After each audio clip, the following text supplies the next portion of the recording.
अस्सलाम वालेकुम, good morning, आदाब, welcome to my YouTube channel MT education जाले। आई होप कि आप सभी अच्छे होंगे और आप लोगों का एग्ज़ाम बहुत बेहतरीन गया होगा। मैं बात कर रहा हूँ 18 फरवरी 2025 की, जिस दिन आप लोगों का मैथमेटिक्स का एग्ज़ाम था और आप लोग ने बहुत बेहतरीन तरीके से एग्ज़ाम दिया होगा, आशा है।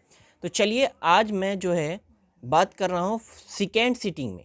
कौन सी सीटिंग की बात कर रहा हूँ? सेकेंड सीटिंग में। फर्स्ट सीटिंग का मैंने प्रश्न पत्र सॉल्व कर दिया है, सारे क्वेश्चन सॉल्व उसके ऑब्जेक्टिव कर दिए हैं और उसका आंसर की भी मैंने दे दिया। तो इसका आंसर की भी बन चुका है बाबू, और अब इसका हम ऑब्जेक्टिव एक एक करके सॉल्व करेंगे। तो चलिए, बिना देर के मैं सॉल्व करते हैं। चलिए, पहला क्वेश्चन आपके पास कुछ हमारा जो है बाबू वो डी है प्रश्न पत्र। तो चलिए, पहला प्रश्न कुछ इस प्रकार से है। क्या दिया हुआ बाबू? कुछ इस प्रकार से देख लीजिए। किसी समांतर श्रेणी का छठा पद, कौन सा पद बाबू? छठा। तो छठा को हम बोलेंगे a6 बराबर कितना दिया हुआ बाबू? 30। a6 बराबर 30। और यहाँ पर d की वैल्यू, किसकी वैल्यू बाबू? सार्वंत्र मतलब d की वैल्यू कितना दिया? 5। चलिए, तो अब काम करें हम। तो मालूम होगा आप लोगों को a6 बराबर क्या होता है बाबू? a6 बराबर जो होता है आपको a+5d। क्या होता है बाबू? एक माइनस कर देते हैं तो a+5d। तो a6 क्या होगा आपका बाबू? 30 दिया हुआ है और a की वैल्यू a और +5 की वैल्यू 5 और d की वैल्यू कितना? 5। तो 5 से कितना? 25 को इधर ले जाओ तो क्या हो जाएगा? 30 में से माइनस कर दो तो क्या हो जाएगा बाबू? a बराबर कितना बचेगा? 5। a बराबर 5। a की वैल्यू कितना है? 5, इतना कि 5। चलिए, तो हमने जो सी पर लगाया ठीक है। उसके बाद दूसरा प्रश्न आता है बाबू आपके पास। किसी समांतर श्रेणी के तीन क्रमागत पद 5x+3, 8x और 9x+3, तो x का मान है। तो आप लोगों को मालूम होगा कि जब भी आप लोग जांच करते थे कि यह पद जो है, यह जो है सूची एपी में है या नहीं, तो उसके लिए हम लोग डी निकालते थे। क्या निकालते थे बाबू? डी। तो उसी प्रकार से मतलब कि हम जब वेरिफिकेशन करते थे कि यह अर्थमेटिक प्रोग्रेशन में है कि नहीं, तो उसके लिए हम डी का यूज़ करते थे। तो चलिए, इसके बाद हमारे पास 3 टर्म है इसमें दिया हुआ। कितना टर्म दिया हुआ बाबू? 3 टर्म। पहला 5x3, आपके पास को तो क्वेश्चन होगा ही, तो मेरे पास चलिए, पहला आपके पास डी निकालने के लिए हम क्या करते थे बाबू? a2 माइनस a1, ये फॉर्मूला है, ठीक है। तो पहले हम करेंगे a2 माइनस। तो a2 की वैल्यू कितना बाबू? 8x और माइनस, और ये हो जाएगा 5x+3। माइनस करो, कितना हो जाएगा? 8x minus 5x minus 3। 8x में से 5 गया तो कितना बचेगा बाबू? 8x में से 5 गया तो 3 बचेगा, और x का x और -3। ये हमारा equation number 1।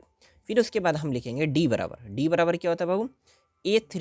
a3 minus a2, ठीक है। तो a3 की वैल्यू 9x+3, कितना है बाबू? 9x+3, और a2 कितना हो गया? -8x। 9 में से 8 जाएगा तो कितना बचेगा बाबू? x, मतलब कि 1 बचेगा तो x लिखेंगे और +3 का 3। Equation number 2।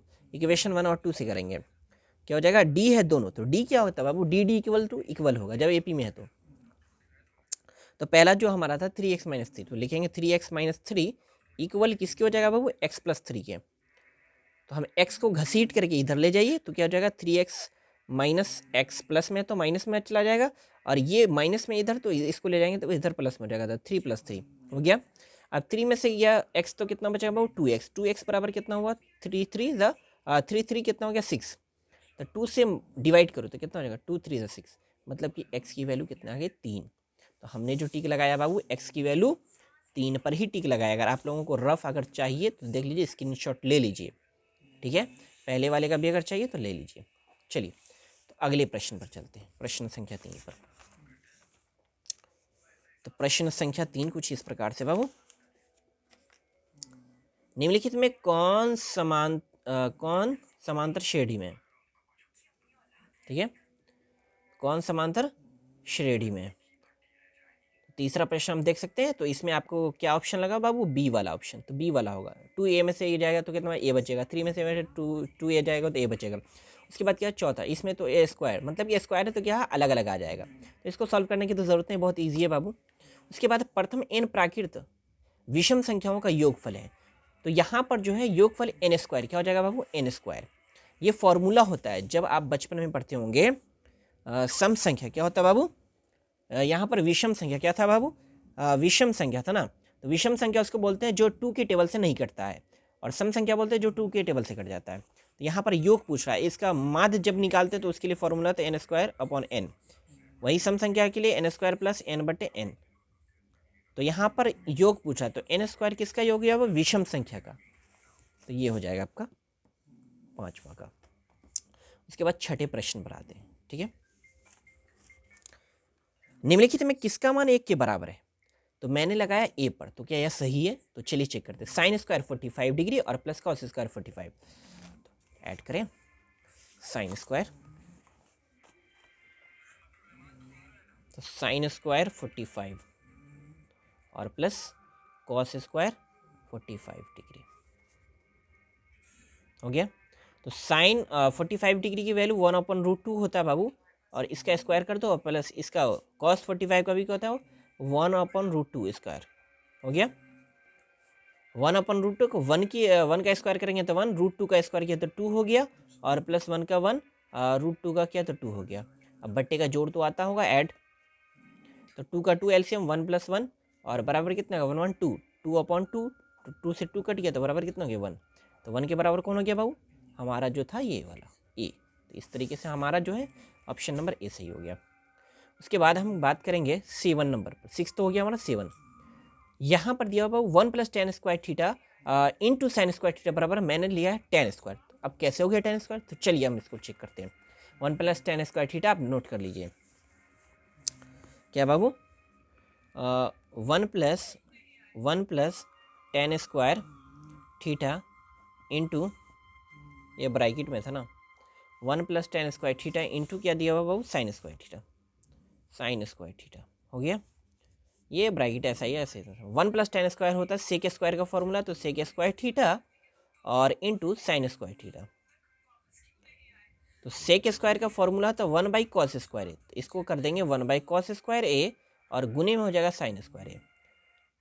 ठीक है, तो साइन से 1 को मल्टीप्लाई करोगे तो कितना हो जाएगा? sin² थीटा, और बट्टे में तो cos² थीटा है, तो cos² थीटा, तो sin² थीटा बट्टे cos² थीटा किसका फॉर्मूला होता है? tan का बाबू। किसका होता है? tan² थीटा का। समझ में आ रही बात? तो चलिए टिक लगा लिया है 7 पर।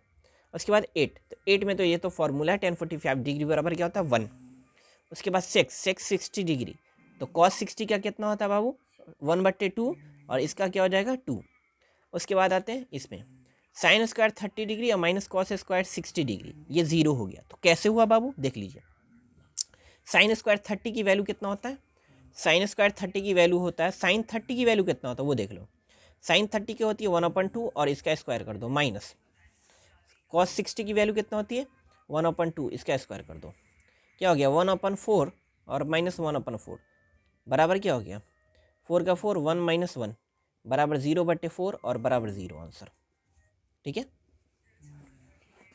तो ये इस तरीके से हो गया 0 वाला। चलिए 10 नंबर क्वेश्चन हमने सॉल्व कर लिया। अब उसके बाद बात करते हैं 11 पर। मैं 25 करूँगा इंशाल्लाह। चलिए, क्या बोल रहा है? वर्ग अंतराल 3 7 इतना इतना, तो इसमें देखना कितना बड़ा, 3 से 7 हो गया तो कितना बड़ा? 4। 7 से 11 कितना बड़ा? 4, तो मतलब कि 4 हमारा ऑप्शन। उसके बाद क्या है? प्रथम 10 सम प्राकृतिक संख्याओं का मान। मैंने अभी फॉर्मूला आपको दिखाया था, तो इसका फॉर्मूला होता है बाबू 10 सम प्राकृतिक संख्या। आप जोड़िएगा 2 4 6 8, ऐसा नहीं करना एकदम, ये फॉर्मूला पड़ी बैठाइए। सम संख्या का जो फॉर्मूला होता है n² + n/n। ठीक है, यहाँ पर n कितना दिया हुआ बाबू? Number, n for number. Number कितना है? 10 है, तो 10 का स्क्वायर करेंगे, तो 10 का स्क्वायर और प्लस n की जगह पर 10 डालना है, n की जगह पर 10 डालना, हो गया। 10 का स्क्वायर कितना हुआ? 100 और प्लस ऊपर में 10 लिखा हुआ है और ओपन में 10, तो 100 और 10 कितना हो गया बाबू? 110 और बट्टे 10, 1 0 से 1 0 खत्म, तो 11 आंसर। तो हमारा आंसर 11। तो चलिए 11 वाले पर मैंने लगा भी दिया है। अब उसके बाद बात करते हैं माध्यिका। क्या बोल रहा है बाबू? माध्यिका। बहुत सारे बच्चे इसमें गलती क्यों होंगे? अब गलती क्या क्यों होंगे वो देखिए। यहाँ पर जो है ये अवरोही या आरोही क्रम में इसको सजाना पड़ेगा, क्योंकि ये सजा हुआ नहीं है। 7 के बाद 3 हो गया, 3 के बाद सिर्फ 5 हो गया, मतलब कि इसको असेंडिंग और डिसेंडिंग ऑर्डर में आपको बदलना पड़ेगा पहले, तब जाके आप इसको सॉल्यूशन कीजिएगा। मेरा पेज खत्म हो गया, चलिए दूसरे पेज पर चलते हैं। तो दूसरा पेज कुछ इस प्रकार से, इसमें आप सही कर लीजिएगा। सबसे पहले क्या है बाबू? 3 5 6 7, ऐसे सही कर लेंगे। तो हमारे पास आ गया 3 5 6 7 8 9 10, 10 तक है। 9 10 और उसके बाद 12, 2 4 6 8, 2 4 6 8, 8 है। तो n इक्वल टू कितना हो गया बाबू? 8। तो आप लोगों को मालूम है n इक्वल टू 8 है, तो क्या करते हैं बाबू? n/2 फॉर्मूला होता है n/2, ठीक है। तो 8/2 हो गया, तो 2 4 ज़ा 8, तो 4 टर्म दोनों तरफ से, राइट और मतलब कि राइट और लेफ्ट दोनों साइड से, 1 2 3 4, 4 में 7 आ गए, एक ये हो गया हमारा। उसके बाद 1 2 3 4 ये हो गया।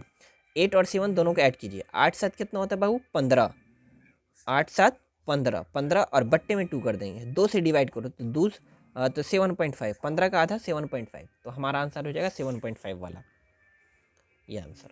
अब उसके बाद बहुलक है, तो बहुलक तो बहुत इजी होता है बाबू, मोड निकालना है, मतलब जो सबसे अधिक बार आया, तो 8 सबसे अधिक बार आया है तो वो लिख देंगे, हमारा हो जाएगा, ठीक है। समझ में आ रही बात? चलिए उसके बाद 15 नंबर पर चलते हैं। 15 नंबर में पीई बराबर इतना है 0.05, तो इसको क्या करना है? 0.05 है, तो इसमें क्या करना बाबू? पॉइंट को भूल जाओ, इस तरीके का जो भी प्रश्न हो पॉइंट को भूल जाओ, और पॉइंट को भूलने के बाद क्या करना है? ये कितना दिया हुआ? 5, तो 100 में से माइनस कर देना है, हमेशा क्या करना? 100 में से माइनस करना, इस प्रकार के प्रश्न में। तो 100 में से 5 जाएगा तो कितना बचेगा? 95, तो इसमें भी पॉइंट भूल जाना है, तो 95 0.95, तो ये हमारा आंसर हो गया। उसके बाद क्या बाबू? आप कहोगे सर्जिकली डायरेक्ट बताते, चलिए बता ही देता हूँ। क्या है? 0.5, पी बराबर कितना दिया हुआ? ये फॉर्मूला होता है P plus P E not बराबर 1 होता है, मतलब कि जिसकी प्रायिकता हो सकती है, ठीक है, जिसकी प्रोबेबिलिटी हो सकती है उसका 1 होता है, और जिसकी नहीं हो सकती उसका 0 होता है। दोनों का ऐड कितना होता है बाबू? 1, 1 और 0 को, मतलब कि ये 1 है और ये 0 के बराबर है, तो इसकी वैल्यू यहाँ पर हमें दी हुई है। तो इसकी वैल्यू कितना दिया हुआ है? 0.05, ठीक है, तो पी ई नॉट होगा, तो यहाँ पर इसकी वैल्यू 0.05 और पी ई नॉट किया दिया हुआ, P E not plus P E not और बराबर 1, ये तो होता ही है। तो इसको हम घसीट करके इधर ले जाएंगे, तो पी ई नॉट बराबर 1 माइनस 0.05, तो 0.05 का मतलब क्या होगा? माइनस करोगे तो कितना आ जाए? 95, 0 पॉइंट, ठीक है, ये ऑप्शन इस तरीके से। ये जब क्लास 8 में होते तब आप पढ़ते हैं। चलिए आगे चलते, उसके बाद अगले प्रश्न पर 16 नंबर। तो 15 ही रहने दूं या 20 कर दूं? चलो 20 कर देता हूँ। 16 में क्या? निम्नलिखित में से कौन सी संख्या किसी घटना की प्रायिकता नहीं हो सकती, प्रोबेबिलिटी नहीं हो सकती है? तो 2.5, सबसे अधिक मान जो होता है वो 1 होता है और उसके बाद 0 होता है, ठीक है, सबसे नीचे, तो 2.5 नहीं होगा। उसके बाद अच्छी तरह से फेंटी गई 52 ताश की गड्डी में यादृच्छा एक पत्ता खींचा जाए तो इसके काले रंग के बादशाह। तो आप लोगों को मालूम होना चाहिए कि पत्ता जो होता है, ताश का जो पत्ता होता है उसको 4 पार्ट में डिवाइड करते हैं, 52 पत्ता होता है, तो 52 को 4 पार्ट में, तो प्रत्येक भाग में एक न एक क्या होगा? बादशाह होगा। तो 52 में से क्या होता है बाबू? 26 जो होता है काला होता है, मतलब कि पत्ता का आधा पार्ट क्या होता है? काला और आधा पार्ट लाल, मतलब कि ताश के जो है आधे पत्ते क्या होते हैं? आधा 52 का आधा क्या होगा? 26, तो 26 पत्ता काला और 26 पत्ता क्या होता है? लाल, ठीक है, मतलब कि ब्लैक और रेड। अब क्या होता है? 4 पार्ट में होते हैं, मतलब कि 13 पार्ट में होते हैं, तो सभी में क्या होता है? एक एक क्या होता है बाबू? एक एक बादशाह होता है, एक एक रानी होती है और एक एक जोकर होता है, मतलब कि टोटल फेस कार्ड मिला ले तो 12 होता है। तो यहाँ पर लाल जो है, लाल में कितना बादशाह होगा? 2, और काले में 2 बादशाह। तो यहाँ पर बात हो रही है बाबू काले रंग के बादशाह, तो काला रंग का कितना पत्ता? 26, और उसमें बादशाह कितना है? बादशाह की बात हो रही है, तो 2 बादशाह, कितना बात है? 2 और बट्टे 52, 2 बट्टे 52, और 2 बट्टे 52 हो गया, तो क्या हो जाएगा बाबू? 1 बट्टे 26 कट कर दो। इस प्रकार से 17 हमने सॉल्व कर लिया, मतलब कि 1/26।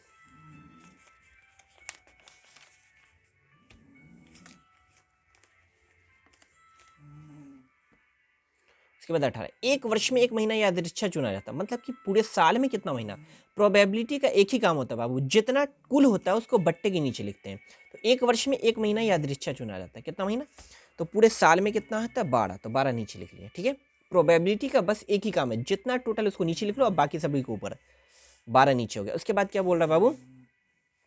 इसके मार्च या जुलाई होने की, तो मार्च और जुलाई मिला के क्या महीना होगा, 1 और 2 महीना, तो 2 को ऊपर रख देंगे और 2 से काट दो, 2 वन 2, 2 6 12, मतलब कि 1/6, 1/6 आ गया। तो 1/6 वाले पर देखिए लगा हुआ है, ठीक है। अब उसके बाद बात आती है 19 नंबर क्वेश्चन में, एक पासे की फेंक में संख्या 1 या 5 आने की प्रायिकता। तो पासे पर लूडो छक्का तो खेले होंगे, तो पासे पर नीचे होता है बाबू टोटल 6। अब यहाँ पर बोल रहा है 1 अभी आ सकता है और 5 भी, तो टोटल परिणाम कितना हो रहा है, 2, 1 और 5 मिला के 2 संख्या हो गई। तो 2/6 बराबर 1, 2 1 ही 2 और 2 3 6, मतलब कि 1/3 प्राप्त होगी, ठीक है। तो हमने लगाया ही हुआ है। तो चलिए 20 नंबर में आते हैं, एक पासे की एक फेंक में, तो फिर से पासा आ गया, तो पासा जब आ गया तो पासे में नीचे डायरेक्ट लिख लेना पहले 6। अब उसके बाद क्या बोल रहा है बाबू, 2 और 6 के बीच में, 2 और 6 के बीच में, किसके बीच में, 2 और 6, 2 और 6 के बीच में क्या आता है, 3 4 और 5, ये 3 संख्या, कितनी संख्या हो गई, 3, तो 3 को ऊपर लिख देंगे बस 6 के ऊपर, तो 3 एक ही 3 और 3 दूना 6, मतलब कि 1/2 प्राप्त हुआ। तो 1/2 वाला ऑप्शन देख लेना है, तो मैंने तो लगा ही दिया है 1/2 पर। तो चलिए अगला क्वेश्चन जो बचा, ठीक है, उसको हम सॉल्व करेंगे। 25 कर ही दूं, चलो 25 कर ही देता हूं, 4 पार्ट में कर देता हूं। किसी बाह्य बिंदु P से विरित पर PA एवं PB 2 स्पर्श रेखाएं खींची गई, यदि PA बराबर 7 सेंटीमीटर तो PB होगा। अब देख लीजिए कोई भी विरित है, तो विरित पर जो भी बाह्य बिंदु से विरित पर स्पर्श रेखा खींचेंगे तो क्या होगा, दोनों समान होती, दोनों क्या होती है बाबू, बराबर। अब बराबर क्यों होगी, बराबर दोनों 90 डिग्री का एंगल बना रहा है, कितना डिग्री बना रहा है बाबू, 90 डिग्री का एंगल बना रहा है, और दोनों एक ही बिंदु से खींचा गया तो बराबर ही होगा, ठीक है।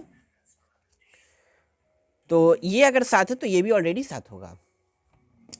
अब उसके बाद आती है बात 22 में, पी ए एवं पी बी किसी बाह्य बिंदु पी सी केंद्रों वाले वृत्त पर खींची गई स्पर्शिकाएं, एंगल ए पी बी बराबर 100 तो पी ओ ए होगा।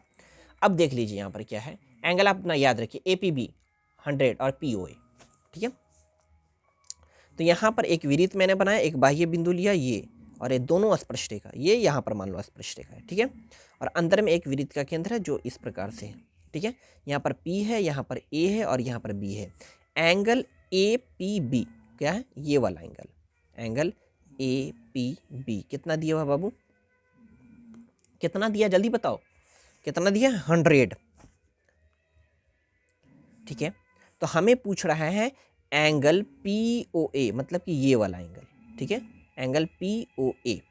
तो आपको मालूम होगा कि स्पर्श रेखा, तो इस पर 90 डिग्री का एंगल, यहाँ 90 डिग्री का एंगल, तो ये हो गया आपको 100 और ये हो गया 90 और ये हो गया 90। अगर हम बात करें तो चतुर्भुज का भी हम काम करके कर सकते हैं, ठीक है। रेक्टेंगल में मतलब कि टोटल में कितना होता है बाबू, चतुर्भुज में अगर मिला ले तो ये 90 और ये 100, ठीक है। अब बचा कितना बाबू, बचा कितना बताओ जल्दी से, और बचा कितना, ये कितना दिया 100, ठीक है।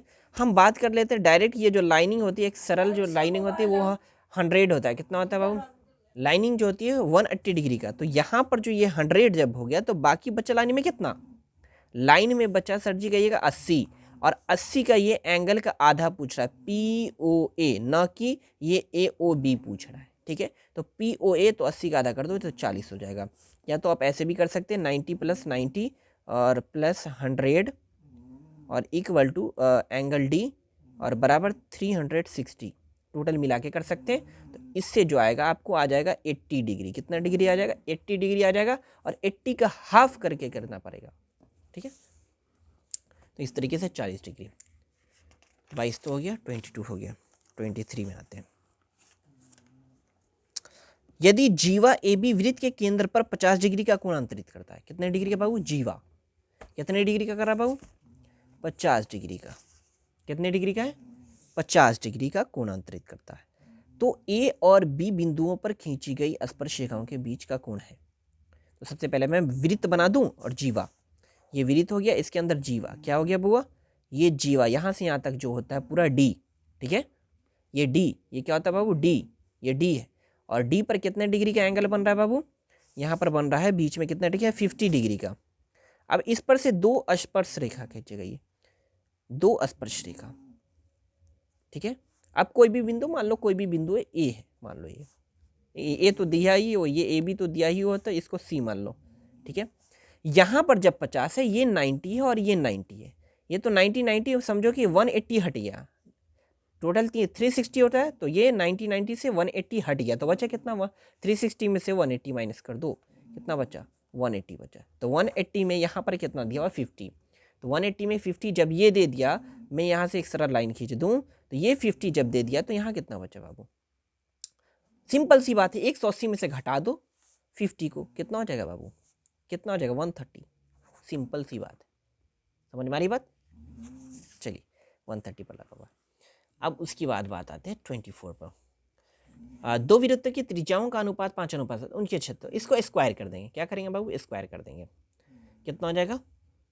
50-25 और 50-25 और 7-7-49, ये वाला आंसर 24 में। 14 सेंटीमीटर त्रिज्या वाले वृत्त के उस त्रिज्याखंड जिसका केंद्रीय कोण 30 डिग्री का क्षेत्रफल है। तो सबसे पहले आपके पास आर दिया हुआ है और उसके बाद एंगल 30 डिग्री। एंगल कितना दिया हुआ? 30 डिग्री। तो हम लिख लेंगे आर इक्वल टू 14 सेंटीमीटर और थीटा इक्वल टू कितना दिया हुआ? 30 डिग्री। त्रिज्या खंड का क्षेत्रफल होता है थीटा बट्टे 360 इंटू पाई आर स्क्वायर। इसका दो फॉर्मूला आता है, चाप की लंबाई का भी है, अगर चाप की लंबाई होती तो उसका भी फॉर्मूला पर बना सकते हैं। थीटा की वैल्यू 30, 360 का 360 और गुने पाई की वैल्यू 22/7 और गुने आर का स्क्वायर मतलब कि 14 का स्क्वायर कर देंगे, 14 गुने 14। 7 से काटो, 7 दूना 14, 1 0 से 1 0, 3 से काटो, 12 3 36। अब तो 12 तो कटेगा नहीं, तो 2 से काटो, 2 छक्के 12 हो गया। अब फिर इसको काट दो, 6 से काटो, 2 3 6 और इसको 2 7 14 हो गया। अब इसके बाद हम मल्टीप्लाई कर दें, तो ऊपर 7 को 22 से मल्टीप्लाई करो और नीचे में 3 से डिवाइड कर देंगे। तो 7 दूना 14 के 4 और 7 दूना 14 1 15, 154 और बट्टे 3। 154 को 3 से डिवाइड करोगे तो कितना होगा? 3 पंचे, 3 पंचे डिवाइडे कर देते, लाओ ना तुम्हारे लिए। 154 को डिवाइड करो, 3 पंचे 15 के 15 कट गया, 4 उतारे, 3 का ही 3, 4 में से 3 गया, एक बचा, पॉइंट लगाओ, 0, 3 तिहाई 9, फिर एक बचेगा, 3 तिहाई 9, 51.33। कितना आ गया? 51.33 वाला ऑप्शन देखो, ये वाला। ठीक है, टिक लगा हुआ है। तो चलिए आपका 25 प्रश्न सॉल्व हो गया। अब मैं इसका अगले प्रश्न को जो है 26 से लेकर के 50 तक मैं अगले वीडियो में आप लोग को बना करके दे दूंगा। पार्ट 2 के लिए वेट करेंगे। अगर अच्छा लगा वीडियो तो लाइक कीजिए और चैनल को सब्सक्राइब कीजिए, अपने दोस्तों को भी शेयर कीजिए। चलिए मिलते हैं अगले वीडियो में। अस्सलाम वालेकुम।